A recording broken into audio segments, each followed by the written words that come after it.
Okay, so I've just got a little strip of 120 grit actually, and we're just gonna slip it under here. We'll take the neck off slightly, slip it under here.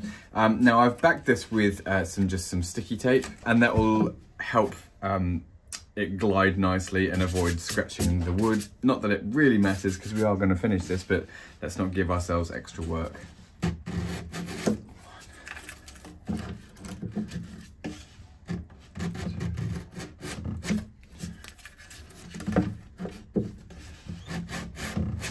So we're just doing 5 aside,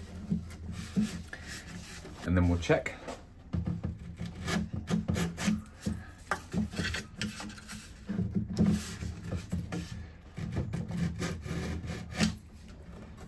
And that's almost there. I reckon another set of 5, and we'll be good.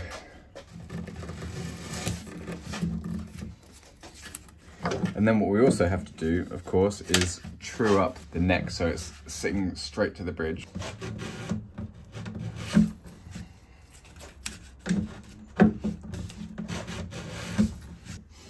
Well, that's definitely sitting nicely against the body.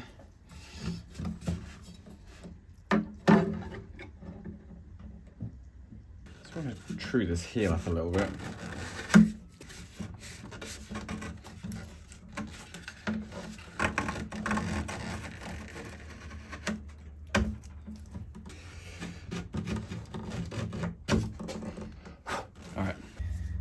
Some tape, and we'll put it on the bridge, and we'll mark where this is sitting.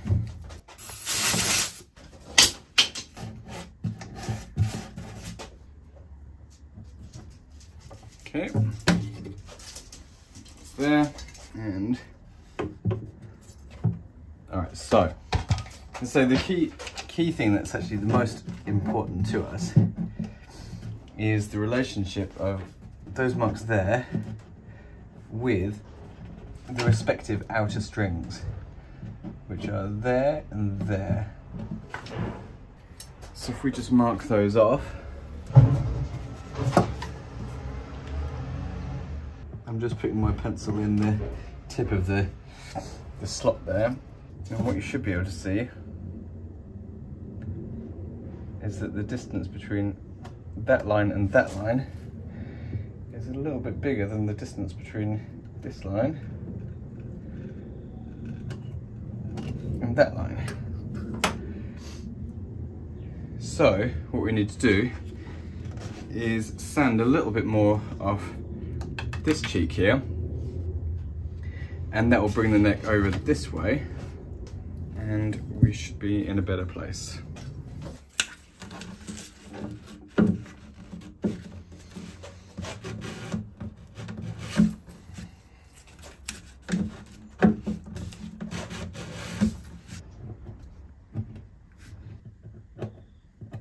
That is absolutely perfect. Awesome. So the next thing that we need to do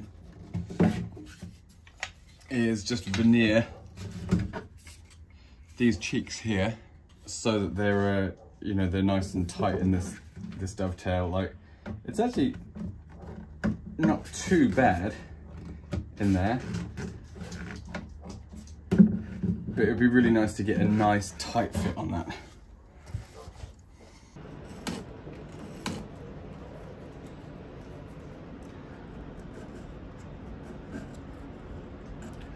Now that we've veneered this up, what I'm doing is just putting some chalk on the insides of this, and we push the neck down into the dovetail, give it a little bit of a squeeze, and then wherever you've got transfer, it tells us that that's where we need to sort of shave a little bit, because that's what's stopping it from seating completely. So we just got a little bit at the top here. I'm just going to use my trusty razors to just scrape away in these areas. Okay, and same on this side.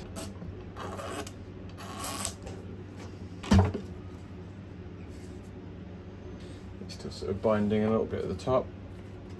This time around we'll give it a bit of a sand just to mix it up a little bit. I want these videos to be as honest as possible, because, you know, ultimately I'm learning along with you guys with a lot of these things, and you know, I don't want to do the kind of fake it till you make it thing and pretend that I know it all, because, you know, I don't. So, having got the tenon, the dovetail sort of fitting really nicely, or so I felt, there's this nagging doubt I had in the back of my mind, which it didn't do that nice sort of like creaking in sound. It sort of would be loose, loose, loose, and then it'd get right to the bottom and it would hold in tight and you could lift the guitar up by the neck, no probs. But what I sort of felt that was telling me was that it was probably only binding in 1 or 2 areas. And I'd done, you know, the sort of chalk on the inside, and it seemed to be telling me that there was contact everywhere, but it was just all a bit inconclusive.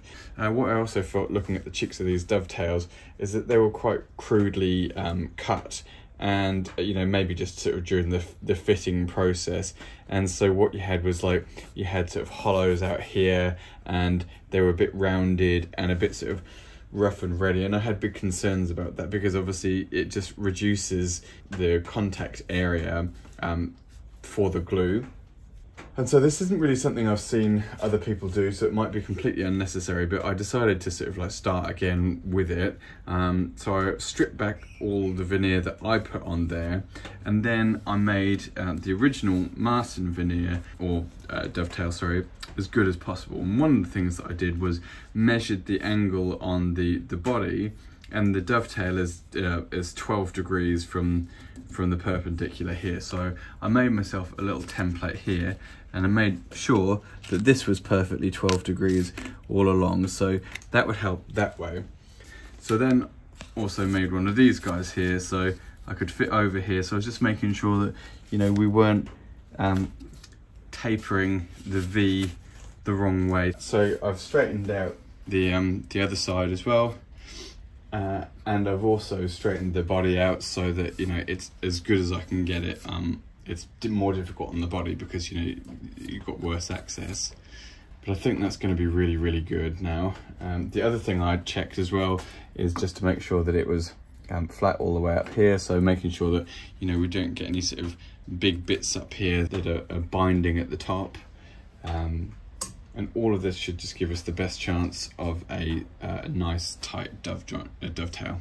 Now, while we've got this in the vise, what we're going to do is just give this heel a little bit of a sand so that it's as nice as the rest of this neck, and then we'll veneer both sides of this tenon, and we'll try fitting the dovetail again. The other thing I would say, in full disclosure, when I was using, just got this sort of sanding block that's worked really, really nicely, because it's got this profile that's very, very similar to the required angle.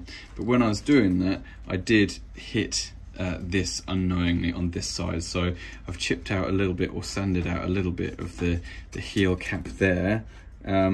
So what I'm going to do is I'm going to just melt a little bit of binding, melt that down and make a paste out of it, put it in here, and then sand it down, and then you won't see it. I mean, it looks worse here than it will do when the body's on there. It's really, really tiny, but we want it to be invisible. You live and learn.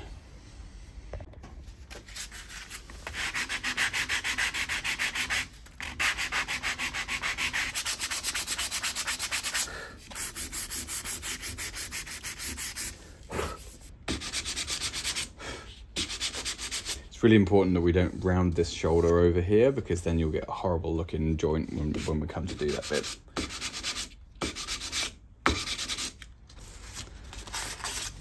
Cool. All right, so we'll finish that when we finish the rest of the neck, but that's looking nice.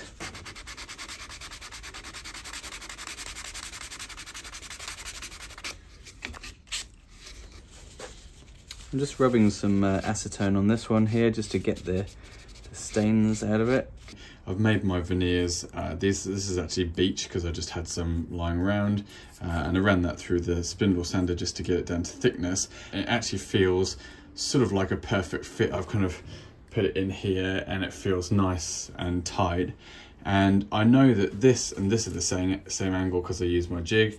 I know that the angle here and the angle here are the same because I use my jig. So in theory, these sides are parallel, which makes this the perfect clamping cool for these veneers. We're just gonna get some Titebond 2. Reason I'm using 2 is because it's water resistant. So if we have to steam this neck off at some point, we want it to just be a little bit resistant to that.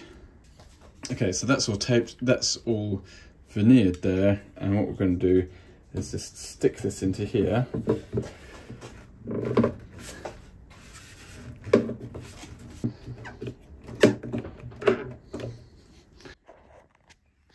Okay, so full admission time.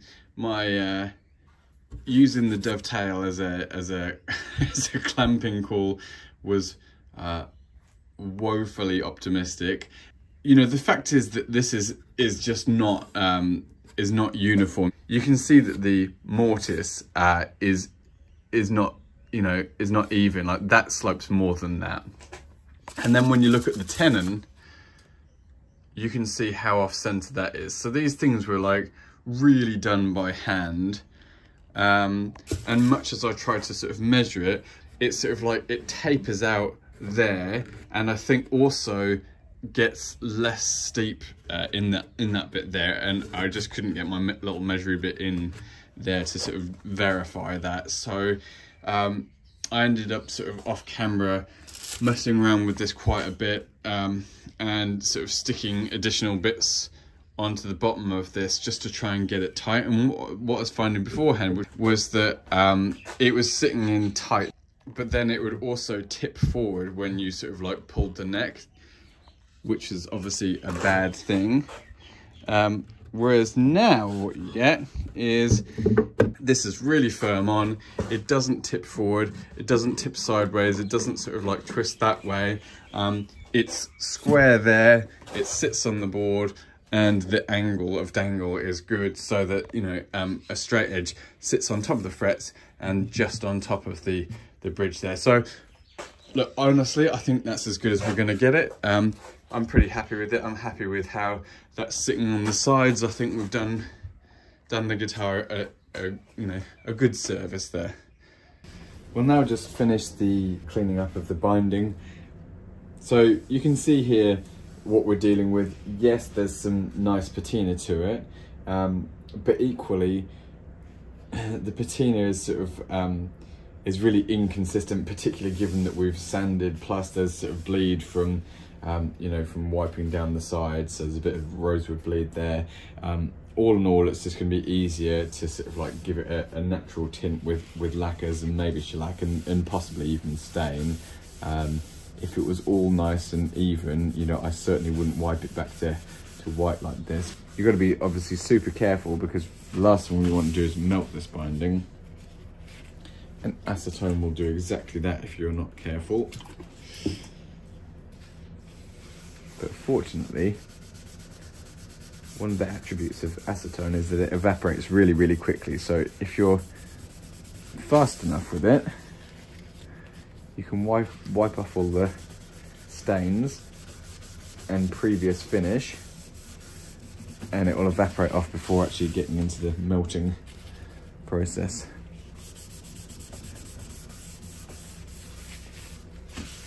One thing that's slightly tricky with it is that it pulls out the oils from the Brazilian rosewood. So if you go anything other than exactly along the binding, it pulls those oils onto the binding, which looks really ugly. So you can see how much is pulled already just from that. We're now going to take the bridge off. It serves two purposes really. The main purpose really is that we're not going to get a good finish with this bridge in place. You know, you'll always see where it joins. You know, we won't be able to buff it properly, so it's actually more work to not get the bridge off than to have it on and to work around it. The second reason is there has been a repair underneath here, and I sort of want to see you know, the extent of that repair.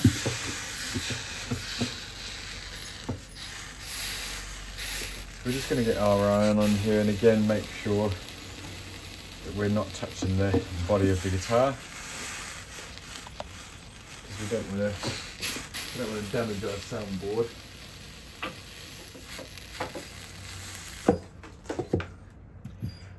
Bring a bit of heat in here just to steam out the hide glue that hopefully this is held on by, though you know there has been work on this bridge, so it is definitely possible that it's some other glue. Hopefully nothing too untoward.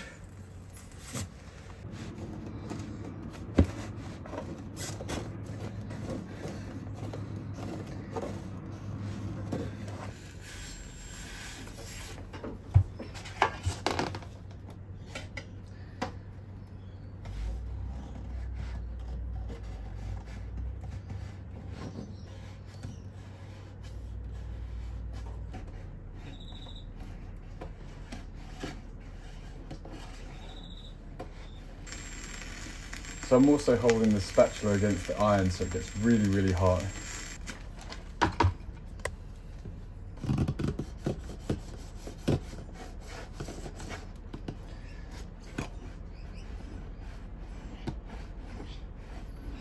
Just going to heat this spatula up one more time just to get that last bit, because we again just really want to avoid tear out. We can fix it all, but the less we have to fix, the better.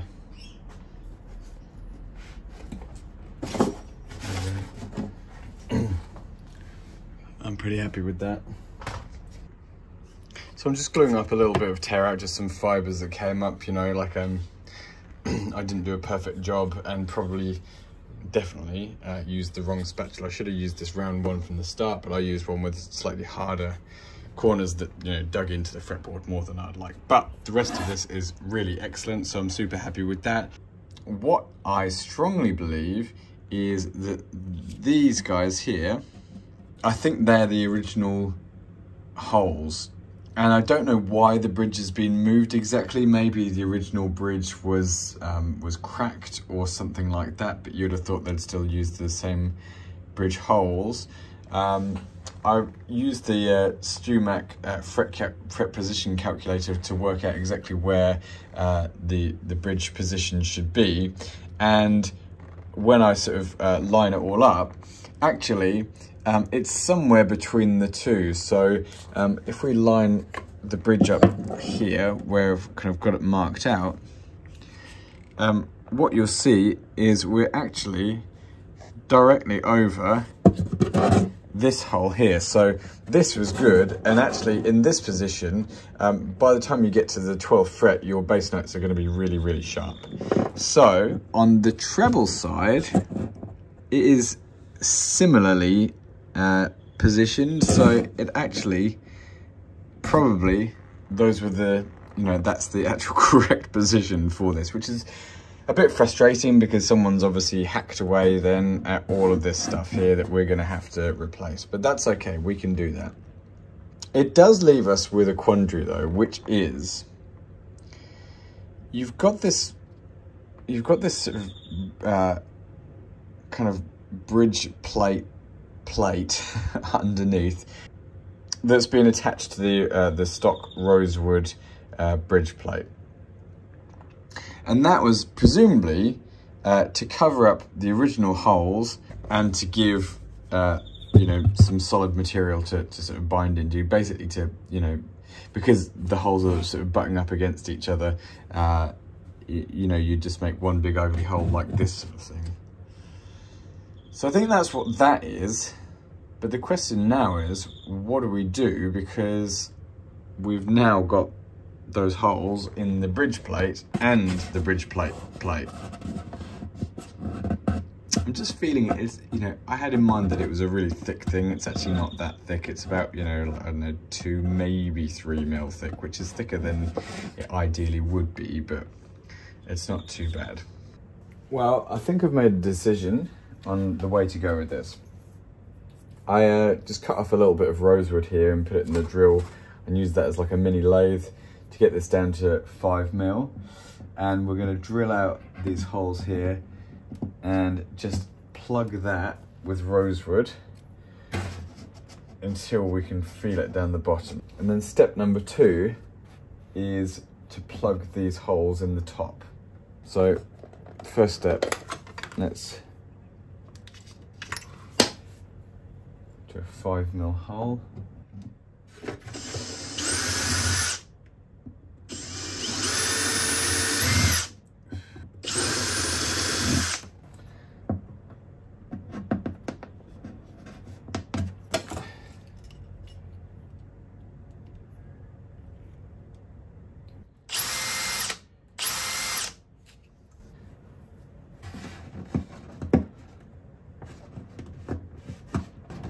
Okay, it's a nice tight fit.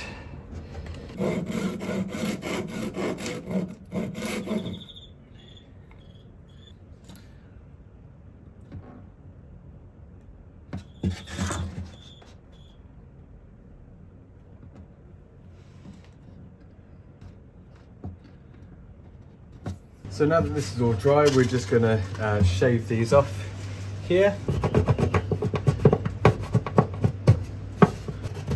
First bought this little Ibex violin maker's plane to scallop some bracing on my first guitar, and it felt like a, you know, expensive single-use purchase. These were about $130, or certainly were when I bought it. They're probably more like $200 now. You know, and it sort of felt like an extravagance that I would never use again. But actually, there are occasions when they become incredibly handy. I think that'll do because we've got to sand this anyway. Now this might seem sacrilegious to probably everyone, but we've got some hot high glue in here, and actually it's doing a pretty good job, and I think probably I'm going to fill these guys with epoxy. And I know that's sort of pseudo sacrilegious, but here's my thinking. These holes are almost in the right place, so actually you'll just get these fractions of areas sort of around here that have the epoxy in it, but otherwise it'll be epoxy free. That epoxy has now been sitting for a few days. It's looking really good. I'm very happy with it. It's dried nicely, and we'll just scrape that down just to get a nice even surface. And yes, it's not ideal to use epoxy on a guitar that probably predates the stuff. I don't know when epoxy actually first originated, but I think by the time we've scraped this back, these dots here are obviously the rosewood plugs that we put in. That worked really nicely. And actually what you're seeing here with these holes is pretty much where those bridge pins are going to go. So the actual presence of epoxy is going to be absolutely minimal, and will serve the single purpose of allowing the bridge pins to be nice and tight. So we're just going to get a safety razor and give that epoxy a scrape down.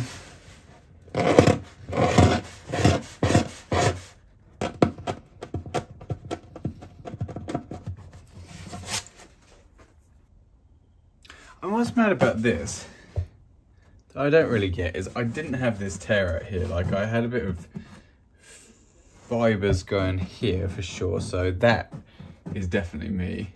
But this one here is not. So I don't really know where that's come from. And likewise, it's a bit dipped down here. So I think probably the previous removal was a bit rough and we just couldn't see it because there was so much paint on here.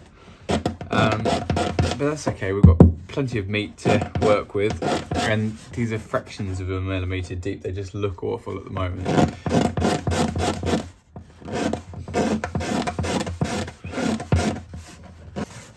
So now that I'm getting to the bit where I'm you know, going to be kind of touching the grain as well as the epoxy, I'm going diagonally so that I can stay, you know, within the bounds of this bridge patch. And also, if I do hit the grain, I'm not sort of like tearing against it, because that will cause this sort of stuff. I'm actually just slicing across it, sort of like a helical blade. It's going to give this whole bridge area a bit of a sand with 120 grit.